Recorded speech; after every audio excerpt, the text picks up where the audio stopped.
Hi everyone and welcome back to Cruising with Matthew. Today we're going to do a ship tour of P&O Britannia. Now she holds a special place in my heart because she's the first ship that I went on after a 6-year break from cruising. And she's also responsible for this cruise blog, Cruising with Matthew, because after loving the ship so much, I wanted to showcase to people that cruising is a brilliant way to holiday. So sit back and enjoy.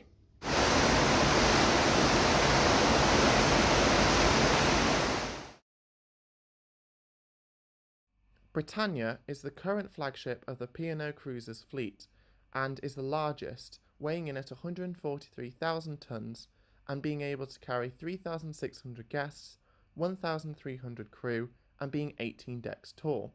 She is also the newest, having entered service in 2015 when she was christened by Her Majesty the Queen. However, in both cases, Iona will supersede her and will also take the crown as being the flagship of the P&O fleet. Britannia has several distinct design features besides her size. These include the Union Jack painted bow, which is in fact the largest in the world according to P&O, and also the twin funnels, which besides Disney cruisers, I have yet to see any other ship possess more than one funnel, and I really like this feature because it makes us stand out and also makes us seem more traditional and harking back to the era of the ocean liner.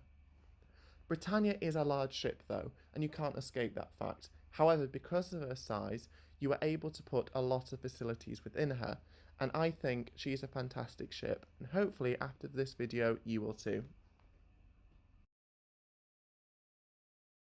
As soon as you embark upon Britannia, the very first public space which you will encounter will be the Atrium.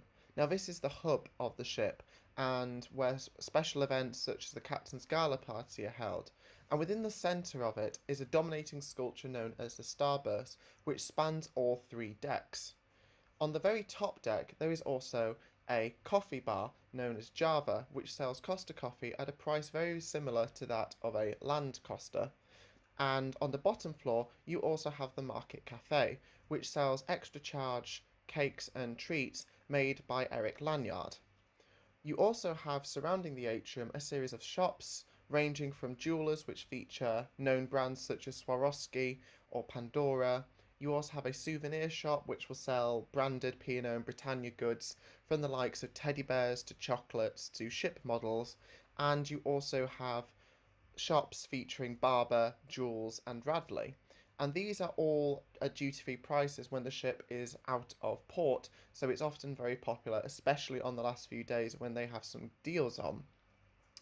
And the atrium, in my opinion, is my favourite part of Britannia because, as well as the Starburst, you also have a very large spiral staircase going up the 3 decks. And I loved walking down this on formal nights as I felt I was in some sophisticated hotel, and it really was a special experience. In my opinion, I think it's the best atrium that I have ever come across, and I personally think it sets the tone for the rest of the ship, because when you walk into that atrium you realise that you're going to have a fantastic holiday. In terms of pools on Britannia, the 2 main ones are the Lido and Riviera pools, which are in the middle of the ship on deck 16. Now these are very popular, especially for families, as they are 2 very good sized pools, and there's always a lively atmosphere with bands playing during sea days, and even on special occasions there can be tropical deck parties which tend to occur once a cruise on the longer ones, especially in the Caribbean. And this is a really fun, lively atmosphere where you're given tropical lanyards, and always it's a good idea to have a cocktail. My personal favourite is a margarita.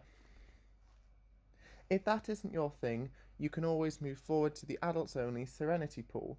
Now this is a good sized pool in my opinion, and we loved going here because it was quite quiet, there was no music, you could just sit and sunbathe and read.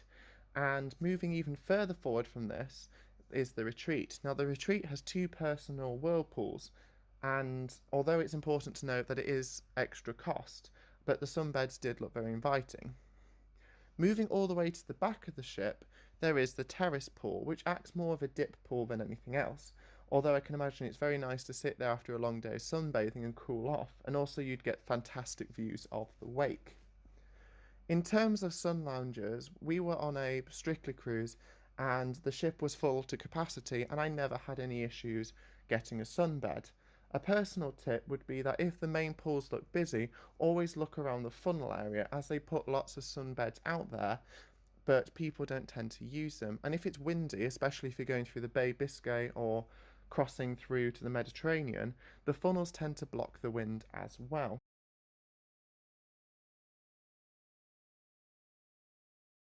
One of the best things about cruising is the fact that you have a huge range of dining options available to you whilst you're on the ship, and Britannia is certainly no exception. So, if you're wanting a buffet style experience, you can choose the Horizon restaurant, which allows you to have breakfast, lunch, afternoon tea, dinner, and even midnight snacks if you're still hungry. And there's a huge range of choice available, in my opinion.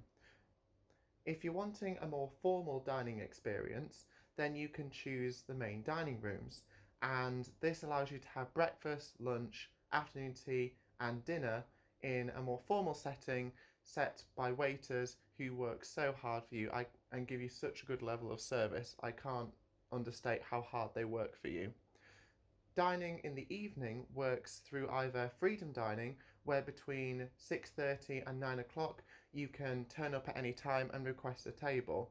If there aren't the table size that you're wanting, you will be given a pager and then it will beep when it is available. Alternatively, you can have club dining, which occurs at either 6:30 for first sitting, 8:30 for second sitting, and this will allow you to get to know your waiters a bit more and also your surrounding table companions, and is good for people who like a set routine like our family do, and I personally prefer that over freedom dining. Britannia offers a wide range of alternative dining options for you, although these do come at an extra cost. And these include the Glass House, which offers sliders of foods and sharing plates, which have been paired to accompany certain wines, which the Glass House is famed for, although this does again come at an extra charge. Alternatively, there is the Beach House. The Beach House is part of the Horizon restaurant that is converted every evening, and this allows you to have a more informal experience, and you can have some really interesting foods there, such as you can cook your own steak to how you want it on a superheated lava rock. You also get these huge kebabs, and the desserts look like they're to die for, including the likes of banoffee pie and chocolate fudge cake. If you're wanting an alternative dining experience, then you can choose Sindhu, which is a British and Indian fusion restaurant with menus designed by Atul Kochhar, who is one of P&O Cruises' food heroes. The Epicurean is a fine dining restaurant which is probably the most expensive alternative dining option on Britannia, although reviews have stated that it is an extremely amazing experience, and a lot of the food is cooked right by your side, such as a crepe Suzette, and the food is considered to be of another level than considered to what you would get in the main dining rooms. Additionally, there is the Limelight Club, and this pairs a three-course meal, which is different to what you would normally get in the main dining restaurants, with a show by a star including the likes of Gareth Gates to perform a more intimate cabaret style show. And this concept is new to Britannia and has clearly proven very popular because P&O are introducing this on Iona as well.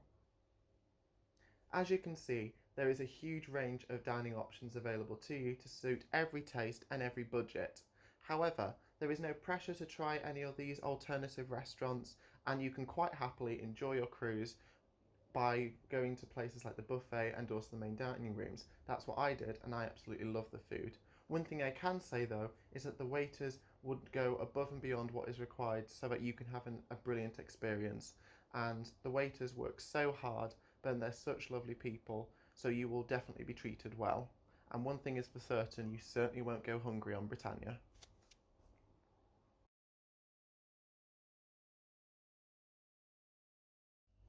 When we were on Britannia, I felt like there wasn't enough hours in the day to do everything that I wanted to do. I felt completely spoilt for choice about what entertainment options I wanted to do in the evenings and even during the day. For instance, there is the Headliners Theatre, which allows you to see the Headliners Theatre Company performing a wide variety of shows, ranging from West End style musicals to the then brand new Astonishing. Then there is the Live Lounge, which is a smaller venue offering more cabaret style performances from the likes of magicians, comedians, and tribute acts. There is also the Crystal Room, which offers a dance floor and a full-piece band which allows people to dance the night away to the heart's content. And this was especially well received considering it was a Strictly Come Dancing cruise, and I was absolutely astounded by how well some people can dance, coming from someone who has two left feet and cannot dance for the life of him. There is a huge variety of bars available on board Britannia, and I could probably make a whole video just talking about them, although if I had to pick one, it would be the Crow's Nest, which is situated above the bridge and allows you to have panoramic views of the sea, and it's especially beautiful during sunset when you can see the sun just dipping below the horizon. And I'd also recommend it if it's a formal night, because there's nothing better than sitting after eating the most amazing food, sitting, listening to a pianist, having a few cocktails. It was truly an amazing experience. Britannia even offers a purpose-built cinema, which allowed guests to see the latest releases. And what I found was really useful was the fact that they showed them at multiple times throughout the day. So just because you were too busy doing something didn't mean that you'd miss a film that you really wanted to watch. And although I didn't go myself, my sister watched The Greatest Showman not long after it had been released in cinemas. Another popular area on the ship is Brodie's and the adjacent casino, which is designed to reflect a typical British pub, and does very well at this by the fact that it has several pool tables, flat TV screens showing the current sporting events at the time, as well as the fact that there are quizzes during the daytime, and in the evenings there is often karaoke or a tribute act playing. So people really enjoy this area, and it tends to be a very popular place. As well as quizzes at Brodie's, there's a variety of alternative entertainment options during the day, so you're spoilt for choice even in the daytime, not just the night. And these include watercolour painting classes, guest lecturers, and you can even perform in the Britannia Guest Choir. I absolutely loved performing in the Britannia Guest Choir because it gave you a chance to meet the other passengers, and you also got to perform in the atrium to all the other guests as well.